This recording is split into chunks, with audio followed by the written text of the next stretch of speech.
In the last chapter of our video series, we looked at harvest strategies with limit reference points and target reference points. Limit reference points are set to ensure stocks aren't overfished, and target reference points are set as a goal for getting the most out of a fishery. But people's concepts of getting the most out of a fishery are different depending on who you talk to. Not that long ago, most people thought that getting the most out of the fishery involved getting the biggest long-term tonnage, otherwise known as the maximum sustainable yield, or MSY. More recently, however, people have started thinking that getting the most out of a fishery involves getting the best long-term economic return, called the maximum economic yield, or MEY. Now, MSY, maximum sustainable yield, is calculated with biological information like growth, mortality and recruitment. But to properly examine the economics of a fishery, then we need to factor in other things like dollar value of the catch and expenses associated with fishing like maintenance, fuel and labour. Including this financial information allows us to calculate what getting the most out of your fishery means in terms of MEY, or maximum economic yield. In this video, we're going to use the Western rock lobster fishery as a case study to explore the use of economic targets in fisheries and explain the potential benefits of having an MEY target compared to an MSY target.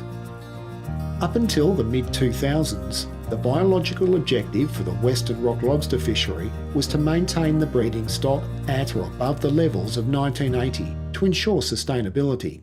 Well, our family's been fishing in the Western rock lobster fishery for a long time. We've been fishing, I suppose, for over 40 years as a family group, maybe 50 years even. Before they introduced the quota in about 2007, it was all going pretty well pear-shaped. We weren't very happy at all. We actually put pots on the market, and they were the first pots that we'd ever sold, because we were very concerned about the state of the industry. There was an issue with lack of recruitment in the Western rock lobster fishery, and that's just one of those things that happens in fisheries. You get good years and bad years. So, let's now introduce a graph to help demonstrate how different possible targets may be used in a fishery harvest strategy. The best way to explain this graph is to draw it from scratch. On this line, we have fishing effort.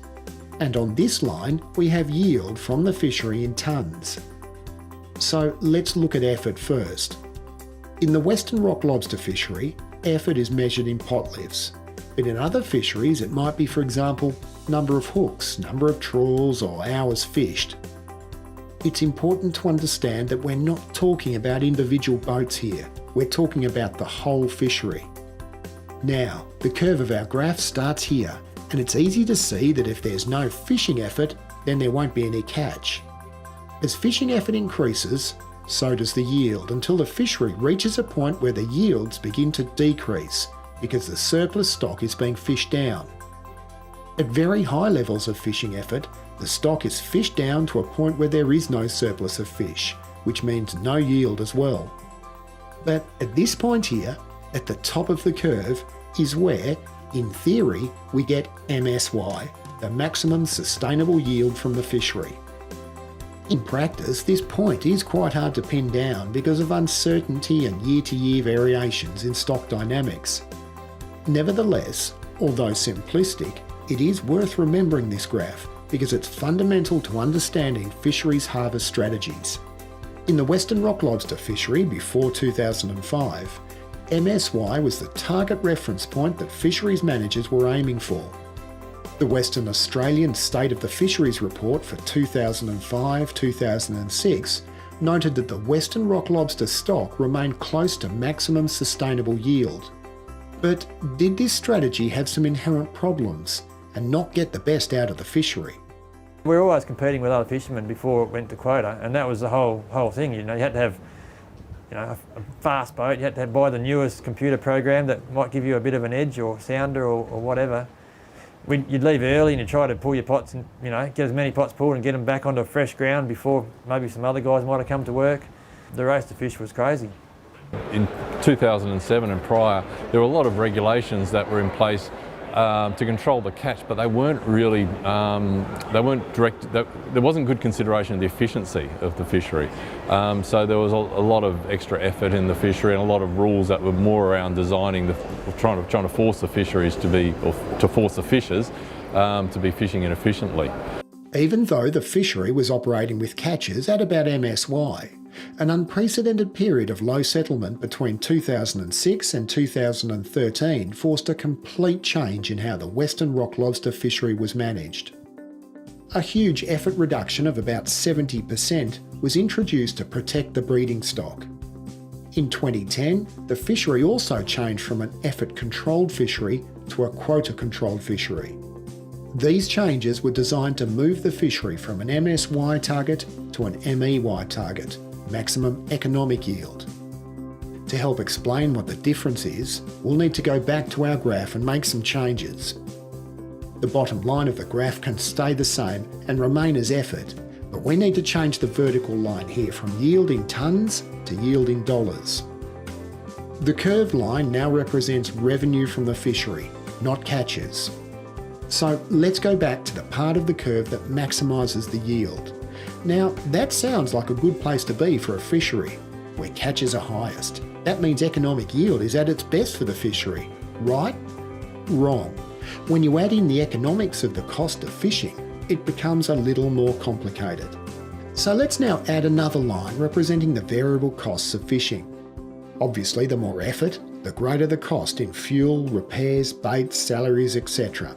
And for simplicity, we assume the relationship of costs is a straight line directly proportional to effort. If you draw this line out, the cost of fishing will eventually cross the line of revenue, at which point it starts to cost more to catch the fish than revenue raised from selling it. All points on this graph can be biologically sustainable, but only the area between the curved revenue line and the straight cost line is where there is a net positive economic return from the fishery, where revenues are greater than costs. We want our fisheries to be somewhere in this area. You can see though that there is a large range of effort levels that still deliver positive economic returns. At this end, there is more effort in the fishery, smaller stock sizes and generally lower catches. At this end, stock sizes are higher because effort and catches are lower, but economic yield is not as high as it could otherwise be with more effort. This means the fishery is being underutilised. MEY, or maximum economic yield, is when the sustainable catch or effort level for the fishery as a whole maximises long-term profits, or where the difference between total revenues from the catch and the total costs of fishing is greatest. So, on our graph, the point at which there is the greatest difference between revenue and costs is here. This is MEY. Simply put, it's the level of effort that results in the best economic returns for the whole fishery. Remember, we're not talking about individual boats here, we're talking about the fishery as a whole. Now, the good news for fishers is once a fishery is at MEY, the opportunity for good profits for individual boats is optimised. As you can see, MEY and MSY are at different levels of effort. MEY has lower catch and effort, but is more profitable. In the case of the Western rock lobster, fisheries managers made fundamental changes to the harvest strategy and achieved MEY for the fishery. This also made big differences to the level of profitability achieved for the boats remaining in the fishery. However, it's important to point out that these changes didn't come without a fair bit of pain felt by the fishermen. One of the major changes to the fishery was going to a quota system, where shares of the total catch are traded as pots. Under a quota system, we couldn't catch what we traditionally caught, so we had to go and buy a heap of pots to get to sort of a level where we were of kilos, what we were traditionally used to catch. And I mean, that was hard at the time, but looking back now, geez, I wish we'd bloody brought a lot more. So they've been through tough times, there's no question about that. A very large reduction in catch, and that was very difficult for very many people, but I think that would be quite minor compared to the upheavals that would have occurred with the dramatic changes in the fishery that would have occurred otherwise. But 7 years on, and the fishery has seen wholesale changes. not only to the price fishermen are getting for their catch, but also the profitability of their business. Oh, the fishery's gone from strength to strength since quota. There's no doubt about it. We've had the carts. We've caught a lot less crays, and so the stocks are regenerating, and the catch rates are just through the roof. We're catching more kilos, like for instance, at this time of year than we've ever seen, we've ever imagined. You know, it's just mind-blowing what we're catching really now. We're going out now. It's February. I'm going out and catching in one day what I used to catch sometimes for the whole month.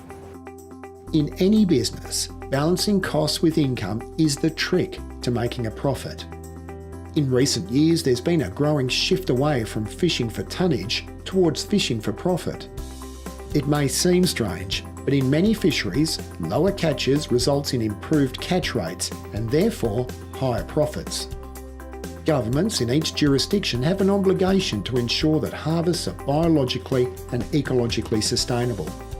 But once this obligation is met, they still have a range of choices on what they want from the fishery economically, and this isn't always maximum economic yield. That's because the most suitable economic targets vary from fishery to fishery. In most Australian fisheries, it's appropriate to target maximum economic yield, as we've seen for the Western rock lobster fishery. But if unemployment were a special concern in a certain community, then it would be better to target higher levels of effort and therefore employment. Or if the community relied on the fishery for food, then maximum sustainable yield would be the best target. In summary then, while maximum sustainable yield as a target theoretically allows more catch to be taken, it comes at the price of lower profits and less stability in the stock. Compare this with a maximum economic yield approach, which not only improves the overall economic yield from a fishery, but is more likely to result in a healthy fishery with good catch rates and a more stable stock biomass.